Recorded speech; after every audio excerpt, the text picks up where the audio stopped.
Ya, salam di dalam nama Tuhan kita Yesus Kristus.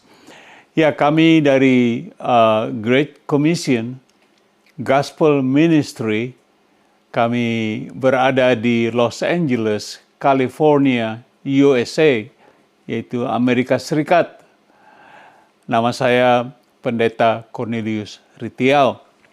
Hari ini sekali lagi kita akan bersama-sama belajar dari firman Tuhan. Dan sebelum itu, mari kita berdoa bersama-sama. Bapa dalam surga, terima kasih pada saat ini kami sekali lagi boleh mendengarkan firman-Mu. Tolong hamba-Mu ini Tuhan, penuhi hamba dengan Roh Kudus-Mu, karena tanpa Roh Kudus kami tidak punya kuasa untuk bersaksi. Ya Tuhan, ampuni segala dosa kami juga, supaya kami layak, khususnya hamba layak, untuk memberitakan dan mendengarkan firman-Mu yang hidup ini.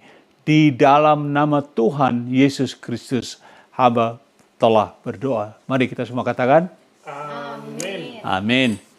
Saudaraku, jadi judul yang saya sudah siapkan pada hari ini, saudara bisa baca bersama saya di layar, yaitu kematian Yesus. Kematian Yesus. The death of Jesus Christ. Death of Jesus Christ. Saya akan dengan cepat mengajarkan tentang kematian Tuhan Yesus ini, dan semuanya dari Alkitab, bukan dari pemikiran saya pribadi. Jadi mari kita melihat sebuah note sebelum saya masuk dalam poin pertama. Notnya sebagai berikut: sebagai seorang Kristen, saya sungguh-sungguh percaya bahwa Yesus sungguh-sungguh mati di kayu salib. Dan bukan orang lain yang disarukan atau dipalsukan, tetapi benar-benar Yesus mati. Percaya saudara? Amin. Jadi, pertanyaannya ialah, kalau Yesus benar-benar mati di kayu salib, siapakah atau apakah yang membunuh Yesus di kayu salib? Ya, tahu kita bertanya, siapa atau apa yang membunuh Tuhan Yesus di kayu salib? Amin. Dengan itu kita akan masuk ke poin nomor 1, yaitu pertanyaan, siapakah yang membunuh Yesus? Mungkin saudara sudah tahu, mungkin saya sudah tahu, tapi kita bertanya, siapakah yang membunuh Yesus? Who killed Jesus? Who killed Jesus? Kita akan baca Matius. Maksud saya baca note-nya dulu, yaitu seperti ini. Apakah Yudas Iskariot, yang mana dia mengkhianati Yesus dengan menjualnya kepada para pemimpin Yahudi seharga 30 uang atau keping perak? Jadi pertanyaan, apakah Yudas Iskariot yang membunuh Tuhan Yesus Kristus? Coba kita baca Matius, tadi saya kata Matius 26 ayat 14 sampai 16. Kemudian pergilah seorang dari kedua belas muridnya itu yang bernama Yudas Iskariot. Dia pergi kepada imam-imam kepala. Nah, imam-imam kepala ini adalah para pemimpin bangsa Yahudi pada saat itu. Ayat 15. Ia atau Yudas berkata, apa yang hendak kamu berikan kepadaku supaya aku menyerahkan dia atau Yesus kepada kamu? Mereka membayar dia 30 uang perak kepadanya. Bayangkan Yudas menjual Tuhan Yesus dengan harga 30 uang perak.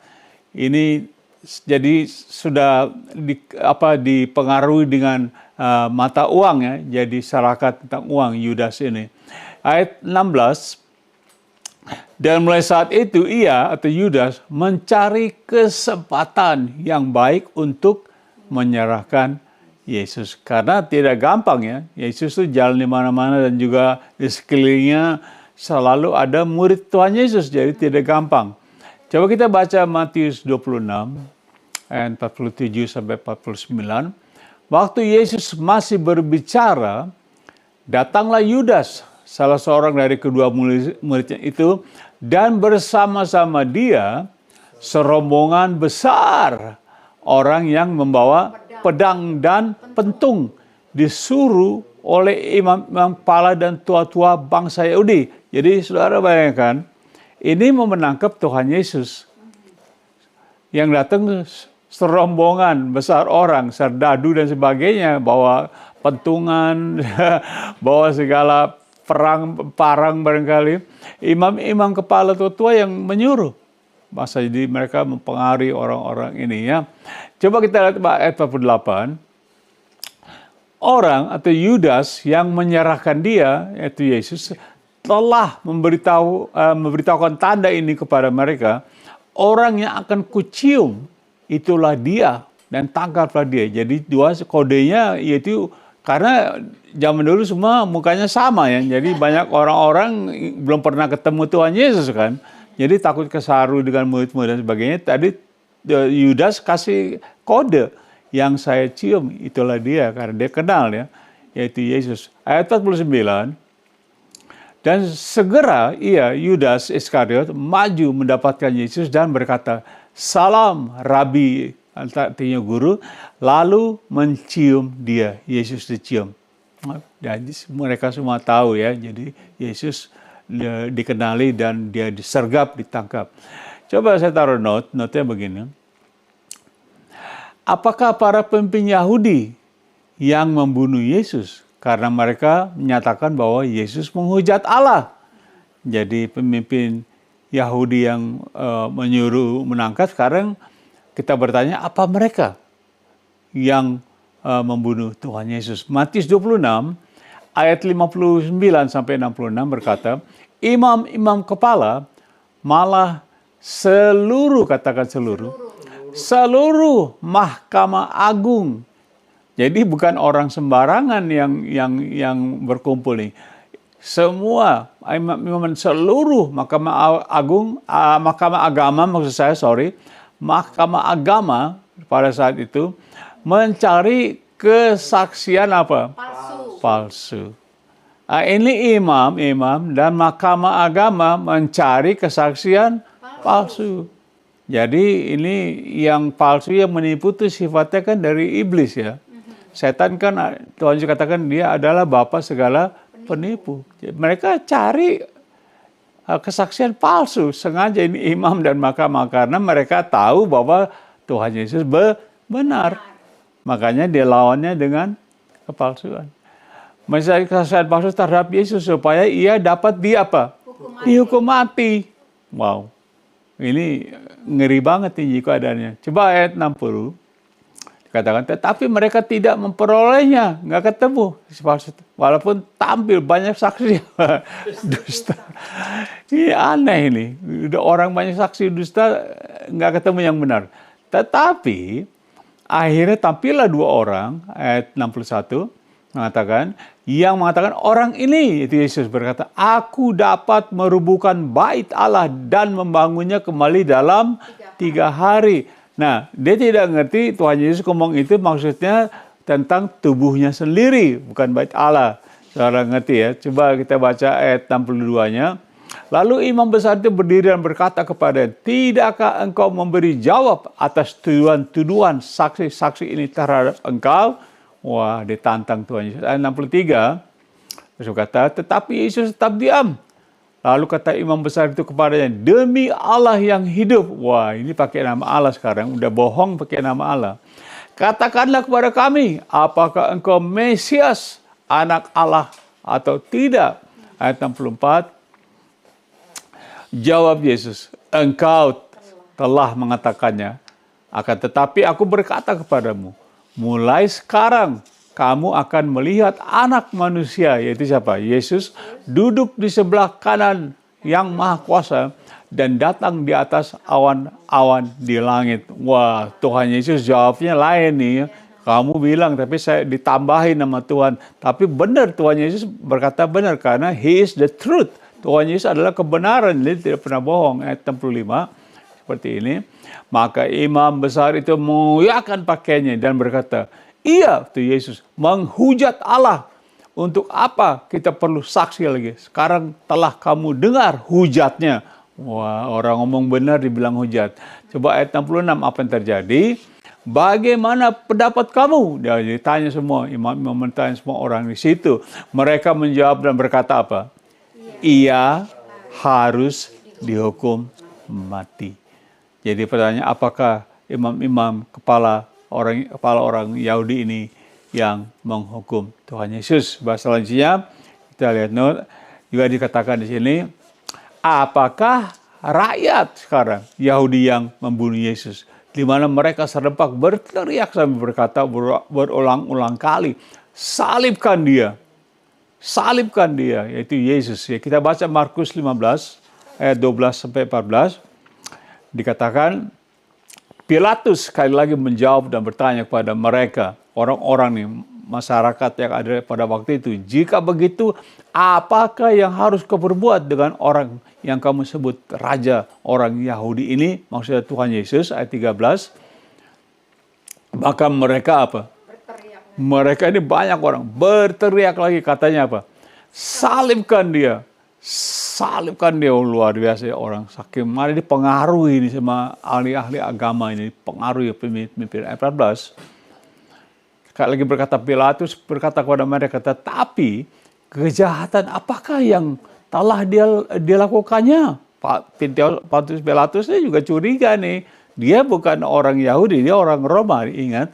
Jadi dia bilang ini nggak ada salahnya. Namun mereka makin keras berteriak apa? Salibkan dia.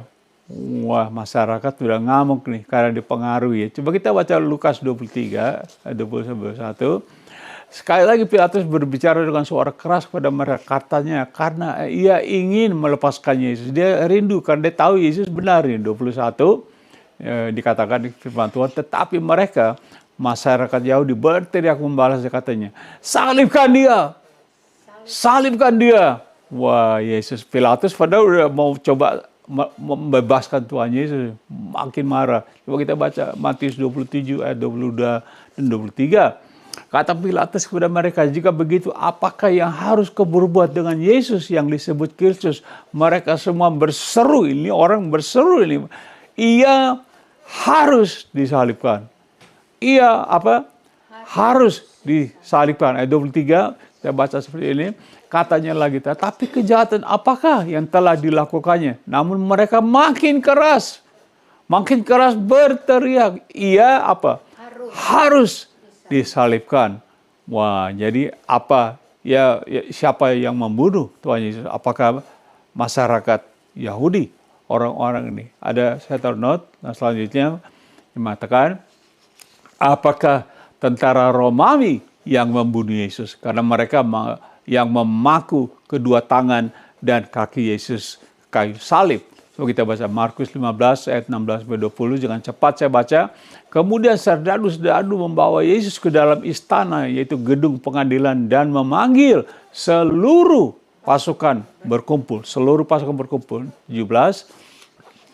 Mereka mengenakan jubah ungu kepadanya, itu kepada Yesus, mengancam sebuah mahkota duri, sebuah mahkota duri dan menaruhnya di kepalanya, itu kepala Yesus. 18.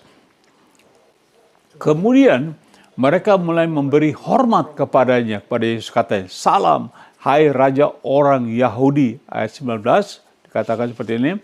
Mereka apa? Mereka memukul kepalanya, kepala Yesus. Dipukul sama tentara Yahudi dengan bulu, yaitu seperti bambu begitu ya. Dan apa? Meludahinya dan berlutut menyembahnya. Ayat 20 mengatakan, mengolok-olokkan dia. Mereka menanggalkan jubah ungu itu daripadanya dan mengenakan pula pakaiannya kepadanya.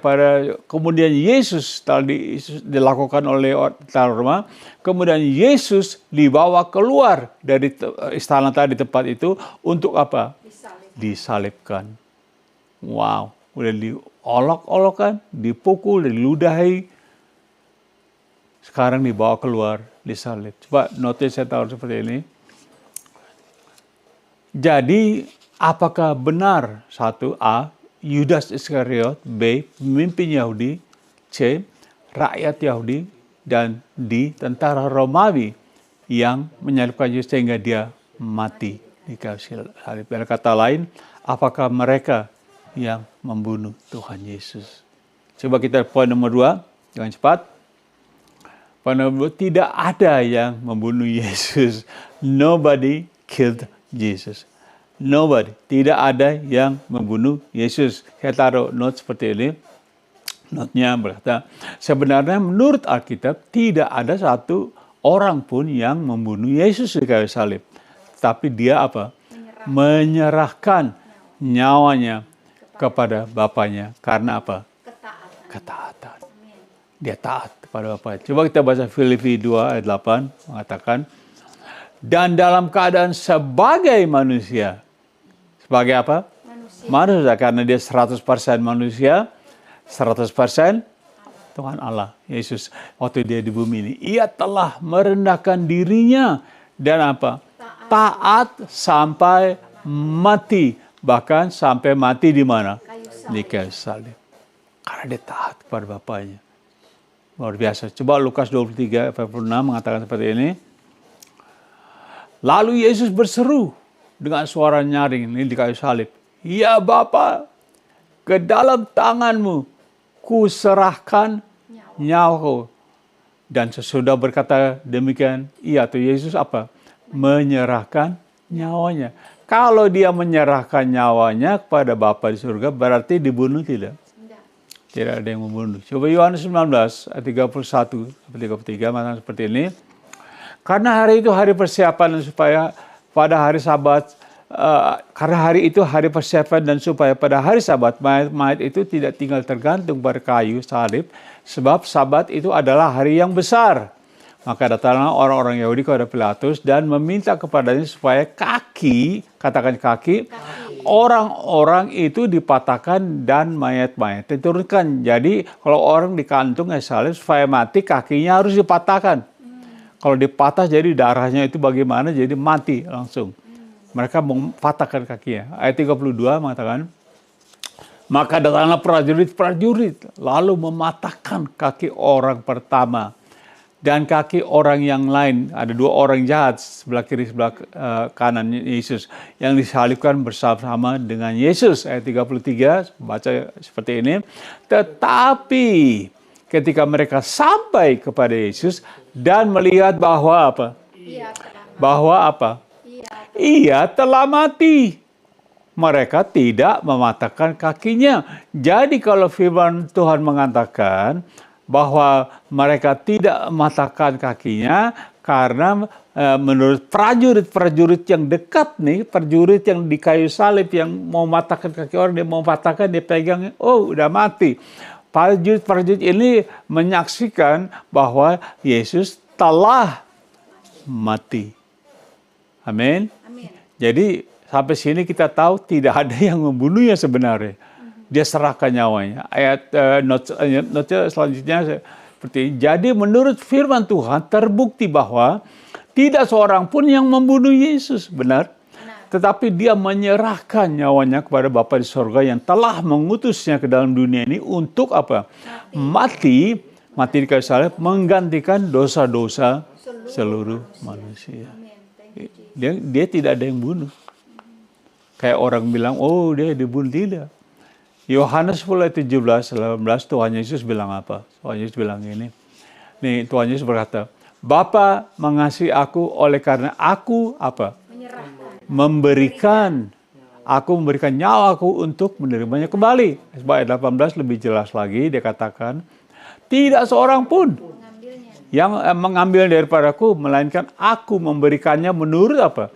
Kehendakku sendiri. Aku berkuasa memberikannya, nyawanya, dan berkuasa mengambilnya kembali. Inilah apa? Tugas yang kuterima dari Bapakku.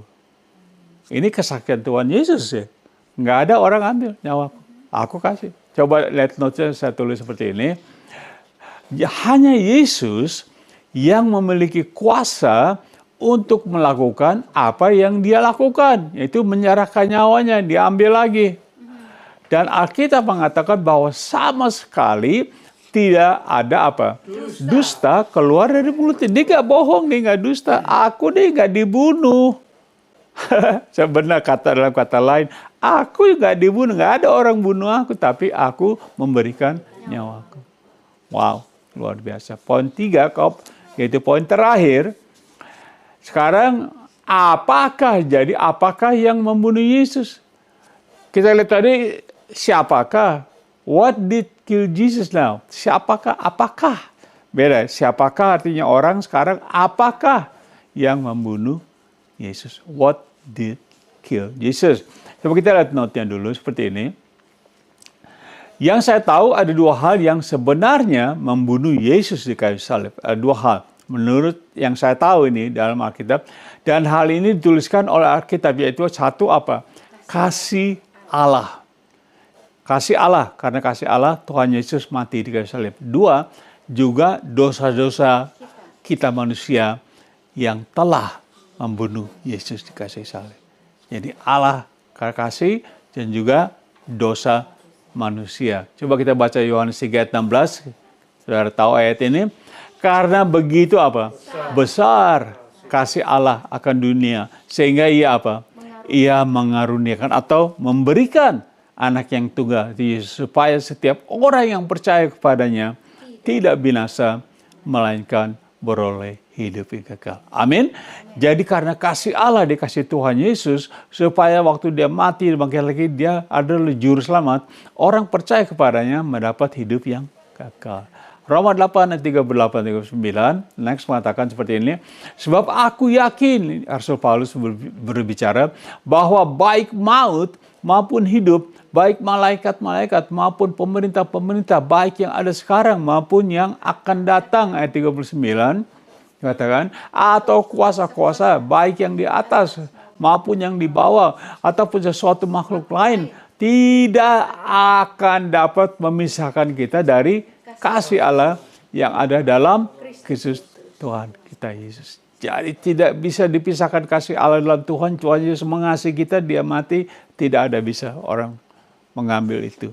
Tuhan Yesus, kita sudah lihat, Tuhan Yesus menyerahkan nyawanya untuk kita semua, untuk Anda, untuk saya, untuk dosa Anda, dosa saya. Kalau Anda bilang saya nggak berdosa, Pak Aritio, Anda berdosa. Kalau Anda bilang saya nggak berdosa, Pak Aritio, Anda juga membuat Allah menjadi pendusta. Itu firman Tuhan mengatakannya begitu. Jadi Tuhan Yesus, dia menyerahkan nyawanya untuk dosa-dosa seluruh umat manusia. Dia tanggung. Coba baca Roma 5:8 seperti ini. Ini jelas. Akan tetapi Allah menunjukkan kasih-Nya kepada kita. Ingat, saya katakan kasih yang membunuh Tuhan Yesus oleh karena Kristus telah mati untuk kita apa? Ketika kita masih berdosa.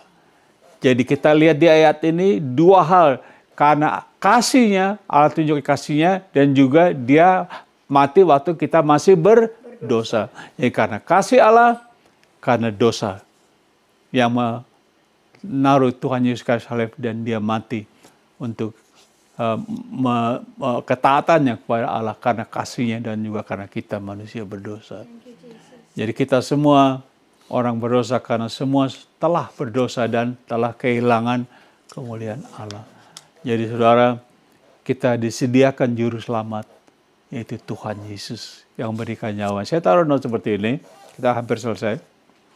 Jadi sekarang kita sudah mengerti bahwa Allah Bapa kita di sorga sungguh-sungguh mengasihi kita manusia yang sangat berdosa, sehingga dia mengutus anaknya yang tunggal, yaitu Yesus, untuk mengorbankan dirinya mati di kayu salib untuk menanggung dan menghapus segala dosa-dosa kita manusia. Haleluya. Katakan haleluya. Haleluya. Saya akan tutup dengan membaca ayat ini dan aplikasi nanti Yesaya. Yesaya 53 ayat 1-9 adalah nubuatan tentang kematian Tuhan Yesus kira-kira 600 tahun sebelum Yesus disalibkan. Ini sudah dinubuatkan oleh Yesaya di kitab Yesaya pasal 53. Coba kita lihat Yesaya 53 ayat 1. Siapakah yang percaya kepada berita yang kami dengar, dan kepada siapa tangan kekuasaan Tuhan dinyatakan? Ayat 2 dengan cepat. Sebagai taruk ia tumbuh di hadapan Tuhan, dan sebagai tunas dari tanah kering ia tidak tampan, dan semanaknya pun tidak ada sehingga kita memandang dia, dan rupa pun tidak sehingga kita menginginkannya. Ayat 3. Ia dihina dan dihindari orang, seorang yang penuh kesengsaraan, dan ia yang biasa menderita kesakitan. Ia sangat dihina sehingga orang menutup mukanya terhadap dia, dan bagi kita pun dia tidak masuk hitungan. Jadi orang udah lihat dia waduh udah serem gitu ya. Coba ayat 4, mengerikan. Tetapi sesungguhnya penyakit kitalah yang ditanggungnya, dan kesengsaraan kita yang dipikulnya. Padahal kita mengira dia kena tulah, dipukul dan ditindas. Kita lihat tadi tentang Roma ayat 5 dengan cepat. Katakan, tetapi dia tertikam oleh karena apa? Pemberontakan kita. Dia diremukkan oleh karena kejahatan kita. Ganjaran yang mendatangkan keselamatan bagi kita ditimpakan kepadanya. Dan oleh apa? Bilur-bilurnya kita menjadi sembuh. Haleluya, amin. Haleluya, amin. Ayat 6 kita baca selanjutnya.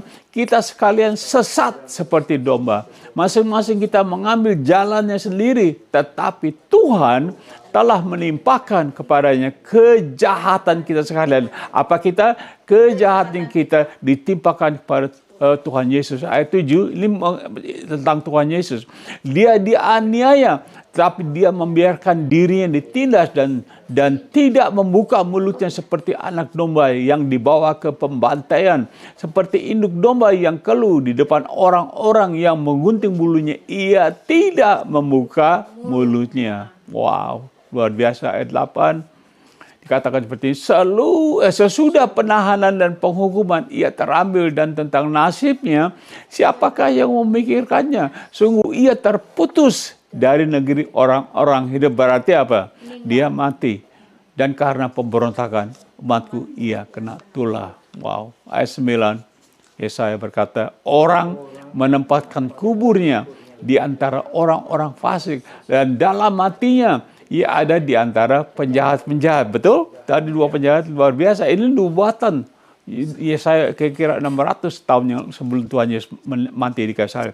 Sekalipun ia tidak berbuat kekerasan dan tidak ada tipu, tidak ada dalam mulutnya.